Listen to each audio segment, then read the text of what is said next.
तो वह स्टूडेंट उस बिहेवियर यानी कि मैथ स्टडी को रिपीट करेगा या करेगी, क्योंकि टीचर के हाथों पूरी क्लास में अप्रिसिएशन मिलना एक सेटिस्फैक्ट्री फीलिंग देता है।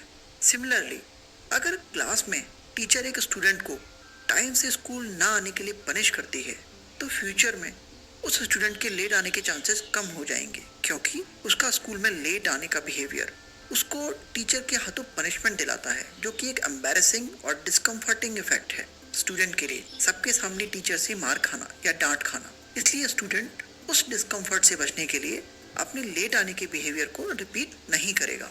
थॉर्नडाइक के इसी सिद्धांत के आधार पर B.F. स्किनर ने ऑपरेंट कंडीशनिंग की थ्योरी डेवलप की। लॉज ऑफ इफेक्ट के सिद्धांत को डेवलप करने के लिए थॉर्नडाइक ने कैट्स के ऊपर अपना रिसर्च किया। उन्होंने एक तरह का केज यूज किया, पिंजरा, जिसे पजल बॉक्स कहा गया। पिंजरे के बाहर उन्होंने एक डेड फिश रखी और पिंजरे के अंदर बिल्ली को बंद कर दिया। पिंजरे के अंदर एक छोटा सा लीवर लगा हुआ था, जिसको प्रेस करने पर पिंजरा खुल सकता था।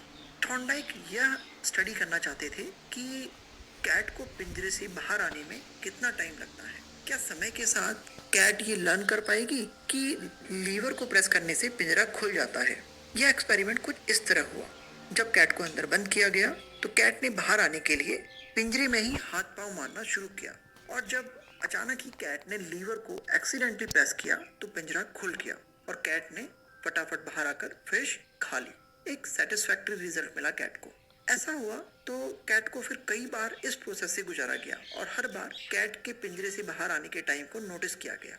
सक्सेसिव ट्रायल्स के बाद कैट ने यह लर्न कर लिया था कि लीवर को प्रेस करने से फिश खाने को मिलती है, जो कि एक कंफर्टिंग इफेक्ट है, और इस तरह कैट ने लीवर को बहुत क्विकली प्रेस करना शुरू कर दिया।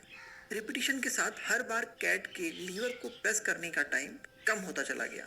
फाइनल रीडिंग कुछ इस तरह चार्ट पर आई। हर रिपीटिशन के बाद कम टाइम में ही कैट लीवर को प्रेस करके बाहर निकल आती थी फिश खाने के लिए। इस एक्सपेरिमेंटल स्टडी के आधार पर थॉर्नडाइक ने लॉ ऑफ इफेक्ट का प्रिंसिपल दिया, which said that any behavior that is followed by pleasant consequences is likely to be repeated, and any behavior followed by unpleasant consequences is likely to be stopped. Friends, hope you like this short video.